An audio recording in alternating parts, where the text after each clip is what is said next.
네, 영화계 145화 2부로 돌아왔습니다. 네. 2부에서는 저희 각자 뽑은 베스트와 함께 요모저모 이야기를 나눠보도록 하겠습니다. 네.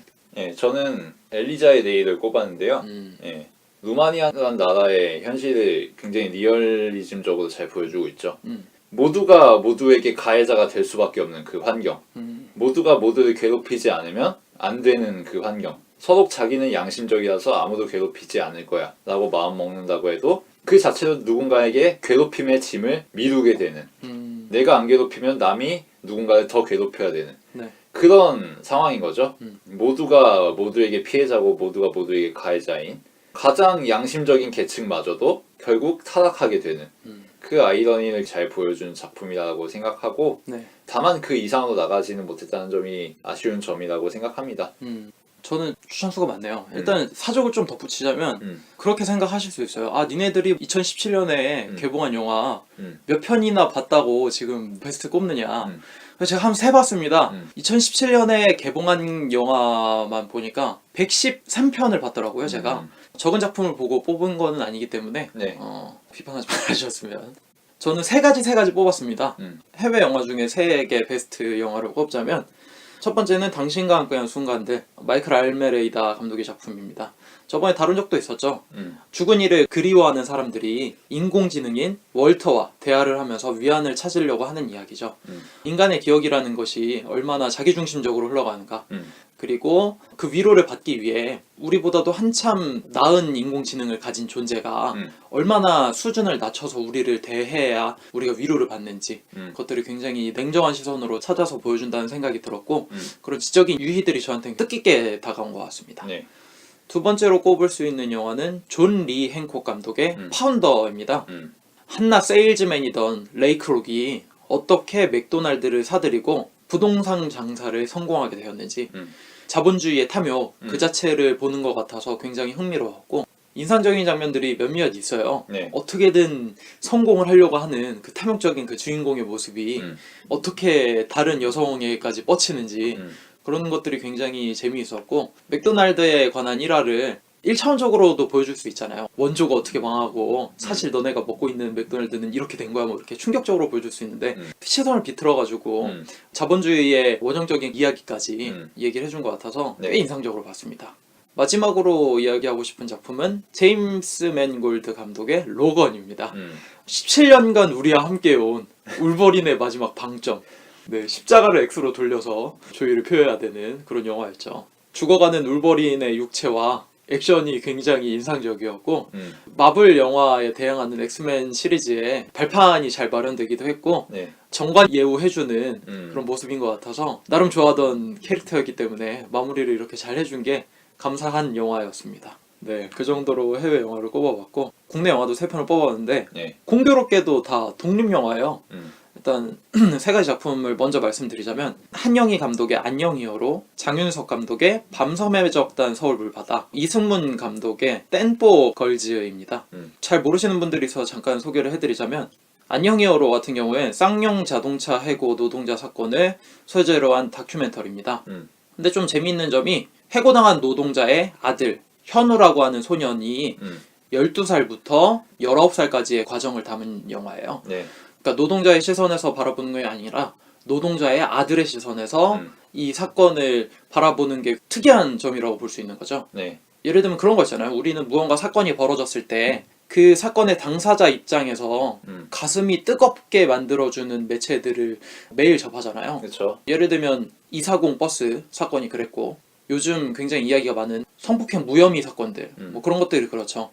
표면적으로 보이는 사건에만 집중하면 우리 시선은 굉장히 좁아지고 객관적인 시선을 유지할 수가 없게 되잖아요. 네. 근원적인 문제가 뭔지, 하나의 사건으로 인해서 파생되는 이야기들이 무엇이 있을지에 대해서 가능성을 닫아버리게 되는데, 이 영화는 여느 영화가 그렇듯 사건의 당사자 입장에서 호소하기보다는 한 발짝 떨어져 있습니다. 그 한 발짝 떨어져 있는 시선이 이 영화의 메리트가 되는 지점이 아닐까라는 생각이 들어요. 네. 나의 아버지가 평범한 노동자에서 사회운동가가 되고 뉴스의 한 장면을 장식하게 되고 정의를 위해서 국회의원 출마를 하게 되는 그런 모습을 바라보면서 아들 입장에서 어떤 마음을 갖게 됐는지, 그리고 그런 아버지의 행동이 자식의 성장기에 있어서 어떠한 영향을 보여주는지에 대해서 담백하게 잘 보여주는 것 같았고, 영화 말미쯤 됐을 때 이 사건이 마무리가 된 뒤에 카메라가 아들의 시선에서 다른 쪽으로 뻗어나게 됩니다.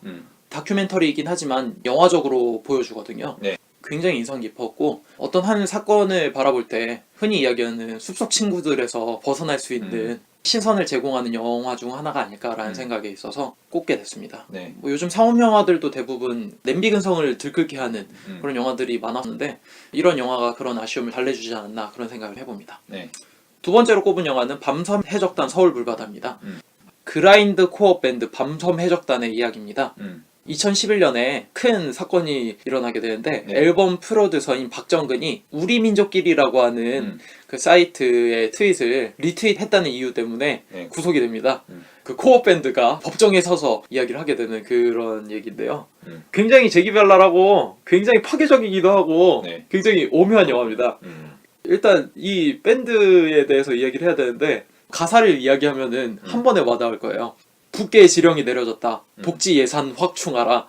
노동 3권 보장하라. 등록금 인하하라. 민주당에 투표하라. 김정일 장군 만만세. 김일성 수령 만만세. 주체 사상 만만세. 공산당이 좋아요. 뭐 이런 밴드이고, 또 하나의 노래는 겁먹어라. 이게 바로 그로울링이라는 창법이다. 주로 블랙메탈, 데스메탈 등 익스트림 메탈에서 사용된다. 꿀꿀꿀. 나는 아마 사탄과 개인적으로 좀 알고 있을 것이다. 밤에는 태아를 잡아먹기도 하는 것 같기도 하고 뭐 그렇다. 뭐 이런 가사를 노래하는 밴드입니다.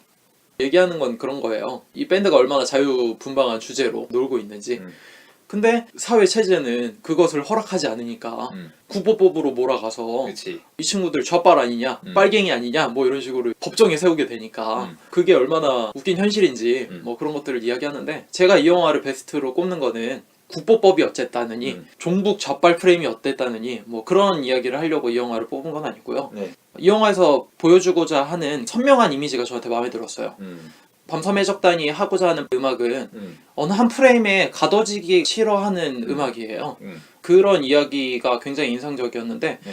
이들이 하는 음악의 장르도 그렇고 파괴적인 행동도 그렇고 이들이 노는 방식과 가사들도 그렇고 모든 프레임에서 벗어나려고 발버둥을 치거든요. 네.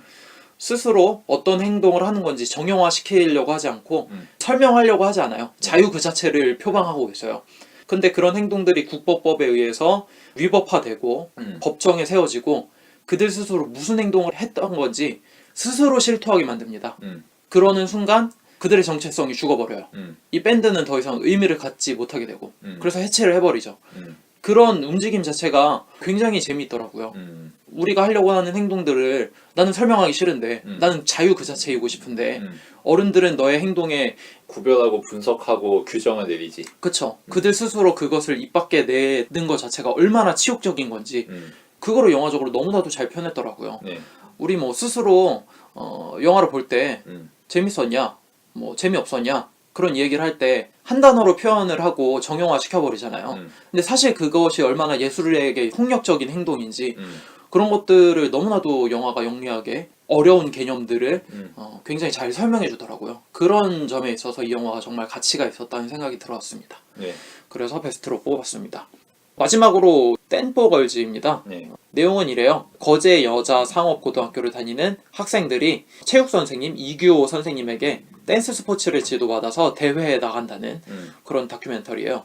사실 이야기 자체는 익숙해요. 뭐 옛날에 셸리 댄스라고 하는 셀러리맨이 댄스 스포츠를 통해서 삶에 잃어버렸던 열정을 찾는 뭐 그런 얘기도 있었고, 훌라걸스처럼 석탄장에서 일하는 것이 당연했던 소녀들이 새로운 세상으로 나아간다는 그런 이야기도 있었죠.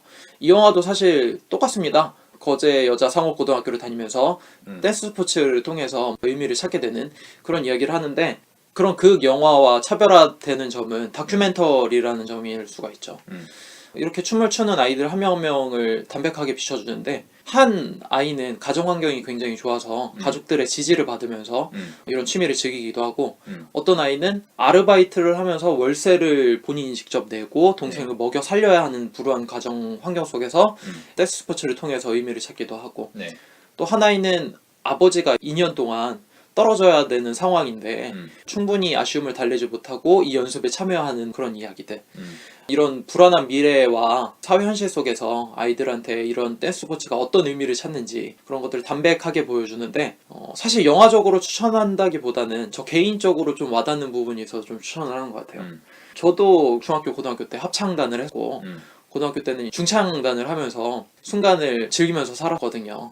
근데 이 아이들도 이 순간이 지금 그렇다는 거죠. 우리가 살아가면서 희망을 느끼거나 즐거움을 느끼거나 행복을 느끼는 순간들은 과거에 있었던 몇몇 좋았던 기억들이거든요. 네. 제가 지금 만약 중학교나 고등학교로 다시 돌아간다면 그 이유가 그때 중창단 재밌었으니까 그 경험을 또 한 번 하고 싶다. 뭐 축제 때 나가서 노래 불렀던 그 경험이 너무나도 좋았는데 그걸 다시 한번 겪었으면 좋겠다. 뭐 그런 거거든요. 그런 것들이 삶에 있어서 많은 위안과 위로가 되는데 이 친구들한테는 이 순간이 앞으로 어떻게 살지 모르겠지만 분명히 좋은 추억으로 자리 잡을 텐데 그것을 영화로 담아내서 관객들과 함께 본다는 거죠. 네. 그러니까 나의 좋았던 기억도 이 영화를 통해서 다시 한번 되새기게 되고 그런 것들을 함께 볼 수 있다는 그 순간 자체가 재미있는 일이라는 생각이 들면서 베스트로 꼽았습니다. 네. 네, 이 정도로 스미스 군과 제가 추천한 2017년의 베스트 영화를 이야기할 수 있겠네요. 네. 그 외에 저는 아쉬웠던 작품을 좀 이야기하자면 비치 온 더 비치를 꼽고 싶었는데 네. 이게 아쉽게도 2016년 12월 개봉했더라고요. 네. 작년에 모르고 올해 알아가지고 뒤늦게 언급 정도만 할 수 있을 것 같고 뭐 한 12월 중순에 나왔으면 또 모르겠는데 12월 초에 나왔어. 네, 제가 정보력이 딸렸죠. 뭐. 여튼 뒤늦게 봤는데 이 영화도 추천을 아쉽지만 깍두기식으로 하고 싶고 네. 왜 상업영화는 꼽지 않았느냐 저한테 물어본다면 상업영화 꼽을 게 없었습니다. 네. 그럼에도 불구하고 그래도 하나 추천하자면 7호실이라고 하는 작품이 꽤 인상적이더라고요. 신하균과 디오가 주인공으로 나온 작품인데 완벽한 장르물을 표방하면서 모든 대중을 사로잡으려고 하지 않은 이야기가 있었는데 약간의 비약은 있었지만 보는 재미가 있었습니다. 그 정도로 이야기를 할 수 있을 것 같습니다. 저희가 추천하는 영화는 이 정도로 마무리를 하고 2017년에 봤던 영화 중 베스트 장면을 꼽을 만한 게 있는지 아까 앞서 얘기했듯이 토니 앤드만의 엔딩 장면을 저는 꼽고 넘어가고 싶습니다. 저는 베스트 영화는 아니지만 베스트 씬으로 꼽고 싶었던 건 러빙 빈센트의 엔딩 크레딧이 올라갈 때 장면입니다.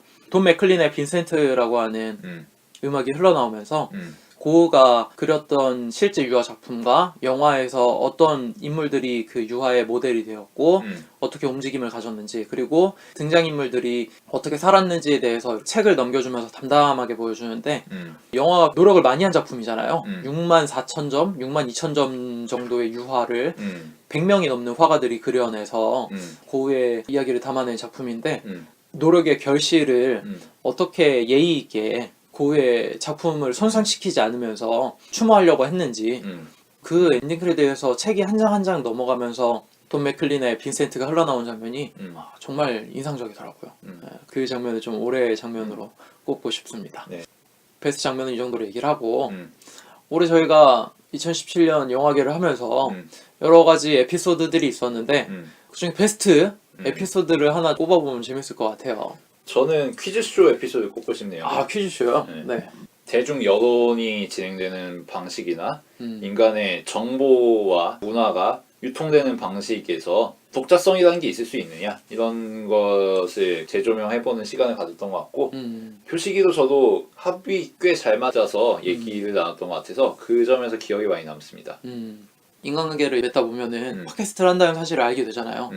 그러면은 팟캐스트를 선뜻 추천을 못 하거든요. 왜냐면 저희가 다루는 이야기가 대중적이지 않기도 하고 좀 어려운 면도 좀 있잖아요. 그리고 아는 사람들한테 이런 추천을 한다는 게 조심스러운데 가장 많이 추천을 했던 화가 로건입니다. 그때 화가 저는 아직도 인상이 깊은 게 참 재밌었어요. 그러니까 나름의 영화가 갖고 있는 의미도 있었고 그런 것들을 스미스 군과 제가 밸런스 있게 빨아주기도 하고 까기도 하고 이렇게 참 재밌게 얘기했었던 것 같고 나름의 그 유머 코드와 티키타카들이 괜찮지 않았나라는 생각을 좀 해보면서 듣고 싶으면은 로건 찾아서 들어. 다른 거는 좀 어려울 수도 있어요. 이런 식으로 많이 추천을 했던 네. 화라서 꼽고 싶네요. 준비한 순서가 이 정도인데 네. 마지막으로 2017년 3년째 지나가고 있네요. 뭐 스미스 군은 3년째 하면서 어떤 감상이 있는지.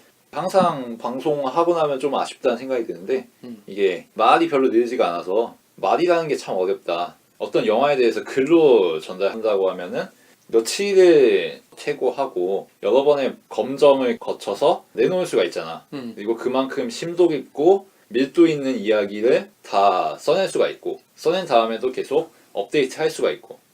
근데 말은 그럴 수가 없잖아. 어느 정도 준비해서 이야기를 한다고 해도 어쨌든 즉흥적으로 해야 되는 것이고 그래서 글로 전달할 수 있는 것에 한 3분의 1도 전달을 못하고 있지 않나. 그게 제일 아쉬운 부분이네요. 저도 많은 부분 공감이 가는 것 같아요. 글로 쓰다 보면 아무래도 다듬을 수가 있어가지고 내가 실수하거나 잘못 얘기하는 거를 태워갈 수 있어서 참 좋은 것 같은데 말은 그렇지가 않죠. 저는 확실히 내가 이런 부분에 있어서 재미를 느끼는구나. 무언가 작품을 보고 서로 이야기할 수 있는 것에 너무 감사하고 내가 이것을 정말 좋아하는구나를 다시 한번 느꼈고 조금씩 한계가 느껴지니까 그런 것들이 아쉽다라는 생각이 들더라고요. 내가 해석하는 데 있어서 한계가 있고 아직도 갈 길이 한참 멀구나. 항상 준비하면서 여러 유명한 평론가들의 글이나 뭐 영상 같은 걸 찾아보면서 아, 이 영화가 이런 의미가 있구나. 내가 식견이 부족해서 아직도 저런 의미는 파악하지 못하고 있네 라는 생각도 많이 들었고 아무래도 중심에 영화가 놓여 있다 보니까 다른 문화 매체나 사람을 접할 때도 확장시켜서 이야기하는 바가 있어서 새로운 경험들이 많이 있더라고요. 그런 것들이 삶에 크게 영향을 미친다고 생각을 하고 앞으로 더 좋은 방송을 하려면 어떻게 해야 될까에 대한 고민도 많은데 많은 분들이 다뤄달라는 영화를 추천받았을 때 그것을 다루고 서로 소통할 수 있는 게 좀 더 업그레이드 될 수 있는 방향이 아닐까? 라는 생각을 어렴풋이 네. 2018년에는 업그레이드 될 수 있는 방향으로 노력을 해보는 것이 맞지 않겠나라는 생각을 해봅니다. 네. 그래서 여러분들의 많은 댓글과 참여로 방송이 좀 더 이루어졌으면 좋겠다라는 생각을 해봅니다. 네. 네. 그러면 이 정도로 저희 2017년 마무리하는 방송 끝내보도록 하겠습니다. 여러분들은 2017년 영화 어땠는지 궁금하고 2018년도에는 좀 더 재미있는 작품들 저희가 다룰 수 있는 작품들 그런 것들이 좀 많았으면 좋겠습니다. 다음 영화계에서 찾아뵙도록 하겠습니다. 들어주셔서 감사합니다.